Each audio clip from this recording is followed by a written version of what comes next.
So I'm going to record the Seven Taoist Masters, or the Seven Taoist Masters, a folk novel of China. This is a translation by Eva Wong. Now, my Chinese pronunciations are based on learning Chinese medicine, which is a mix of my different teachers' pronunciations from different parts of China. So forgive me for my crazy. This is just going to be the translator's introduction, and I am going to just read for the sake of sharing this with people I recommend reading it. And if you benefit on the other end and you haven't had a direct recommendation for me, then go ahead and enjoy it. Thank you, and I love you. In the spring of 1981, mind you, this is the translator's introduction. In the spring of 1981, I met a man who would change the course of my life forever. His name is Moi Lin Shin. He is a Taoist monk who immigrated to Canada from Hong Kong. It was through him that I was initiated into a Taoist temple and received the teachings of the Tao. This is all the T spellings, by the way, instead of D's. As a child growing up in Hong Kong, I was fascinated by stories of Taoist masters and immortals. When I began my study of the Chinese classics at age 14, I was strangely drawn to the Taoist philosophy of Chuang-Tzu and Huai-Nan-Tzu, and had no interest in the romantic poetry and novels that were popular with youngsters my age. Throughout my adolescent years, while I studied the I Ching and geomantic art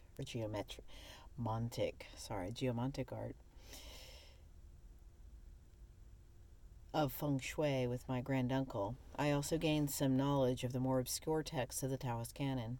But I was told that if I wanted to pursue Taoist training seriously, I needed to find a Taoist master. When I finished high school in Hong Kong, my parents decided that I should pursue a college education in the United States. During my university years in Boston and New York City, I tried to find a Taoist teacher but failed. Then, through a number of unexpected circumstances, I moved to Buffalo and met Moi Lin Shin at a meditation workshop at the local Tai Chi club. In my first encounter with him, I knew intuitively that this man would be my teacher and that I would entrust to him my spiritual growth and development. The mutual acceptance and trust that formed the bond of a master-disciple relationship was forged, and before he left, he encouraged me to visit him in Toronto as often as I could. Within a year of our meeting, I was initiated into the Taoist temple he had co-founded, and soon after that, I was allowed to address him as Shifu, respected teacher. In 1987, I began to travel with my Shifu in North America, Europe, and Australia, acting as an assistant and interpreter at his Tai Chi and Qigong workshops. Then, in the summer of 1988, while I was assisting him at a one-week seminar on Taoism, he said to me, "You must translate the book called Seven Taoist Masters, for it is one of the best introductions to the teachings of Taoism." At the conclusion of the seminar, I returned to my home in Colorado and began working on the translation. Seven Taoist Masters is a manual of Taoist training written in the form of a popular novel. The Taoist sages know that the best way to teach the philosophy and principles of training in Taoism is to present the material in a way that captures the interest of the reader. Storytelling had been used very effectively in China to convey Buddhist and Taoist teachings.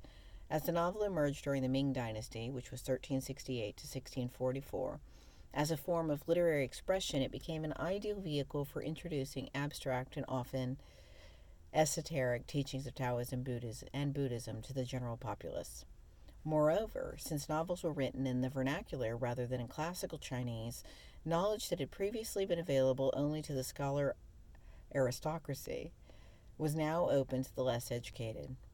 As a result, books such as Journey to the West, Heroes of the Marsh, Seven Taoist Masters, and Romance of the Three Kingdoms enjoyed tremendous popularity with the Chinese people and became household tales that every Chinese child grew up with.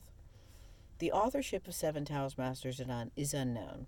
The literary style suggests that it was written during the middle part of the Ming Dynasty, around 1500. The novel developed from storytelling, which itself can be traced back to the saga songs of Mongol Yuan culture. The sympathetic attitude toward the Yuan emperor in the novel also suggests that the text was written during a time when the memory of the atrocities of the Mongol emperors had faded. Many Taoist stories trace a history of oral transmission before their appearance in written form. Unlike the tales of the Liezhu, which were transmitted orally for several hundred years before they were collected in written form, Seven Taoist Masters probably originated in storytelling, but was written and published shortly after it attained popularity. Its literary style differs from that of true novels, like Journey to the West and Heroes of the Marsh, in that it contains phrases reminiscent of mnemonics used by blind storytellers. In Seven Taoist Masters, the experiences of Chung Yang and his seven disciples describe the appropriate personal attitude and environmental settings needed for Taoist training, as well as the obstacles typically encountered on the path to enlightenment. Wan Chuong-yang and his disciples were historical figures who lived in the eras of the Southern Sung, 1127 to 1279, and Yuan, 1271 to 1368 dynasties. History records that the disciple Chiu Changchun was befriended by Kublai Khan and was appointed court high priest during the reign of the first Yuan emperor, Tai Chu.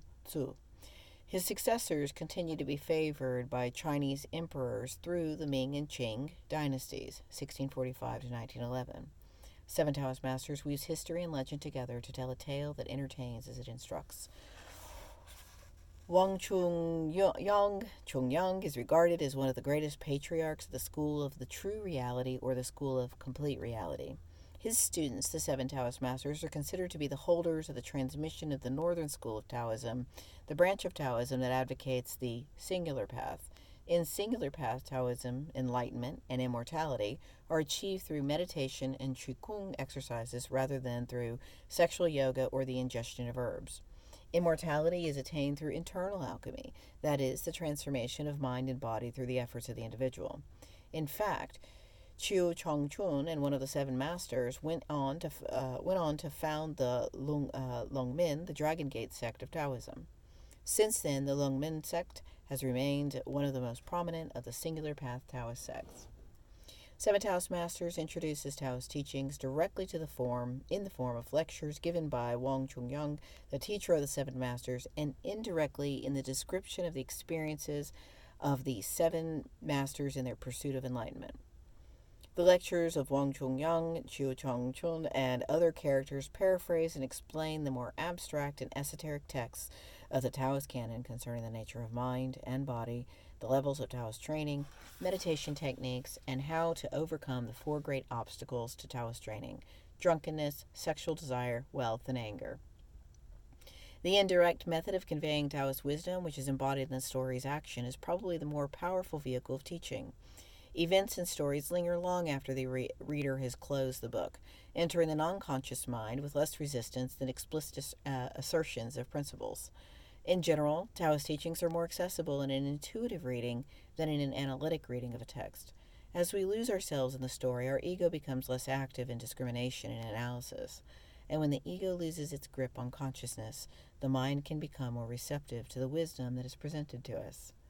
The experiences of the Seven Masters describes the personal attitude required for cultivating the Tao, the physical and social environments conducive to Taoist training, and the obstacles that lie on the path to enlightenment. Taoist names allude to the principles of theory and practice in Taoist training. The names of Wang Chung-yang and his seven disciples all point to various aspects of Taoist internal alchemy. Below is a list of the names and their translations. Wang Chung-yang. Chung-yang translates as the rebirth of Yang. Yang is taken here to mean life and growth. Together, the name means a rejuvenation of mind and body. Ma Tanyang. Tanyang translates as the bright, pure pill. The pill is the golden pill, the result of the synthesis of the three internal energies: generative, vital, and spiritual energy, in their pure form. Bright and pure are qualities associated with the golden pill. Together, the name refers to the emergence of the golden pill. The emergence of the pill is the prerequisite for the conception and development of the spirit, the vehicle that transports the individual into the immortal plane. Sun Puer. Puer translates as no second way. The second way refers to paths that stray from the Tao. Acknowledging that there is no second way means that one has made the resolution to pursue the Tao with singleness of mind. Chiu Changchun. Changchun translates as eternal spring. Eternal spring refers to a state of continuous growth. A being whose body is like eternal spring is an immortal. Liu Changsheng. Changsheng translates as longevity or eternal life. For centuries in China, Taoism was referred to as the art of cultivation of longevity. Tan Changchen. Changchen translates as forever enlightened or eternal enlightenment. A Taoist sage is often referred to as one whose enlightenment is real and lasting. Hao Tai Ku. Tai Ku translates as the ancient. The Huang Lao philosophy, which emerged in the Han dynasties, 206 BCE to 219 CE, regarded Lao Tzu and the Yellow Emperor, Huang Ti, as co-founders of Taoism. In the era of the Yellow Emperor, was seen as a period in which the teachings of the Tao were practiced by ruler and people.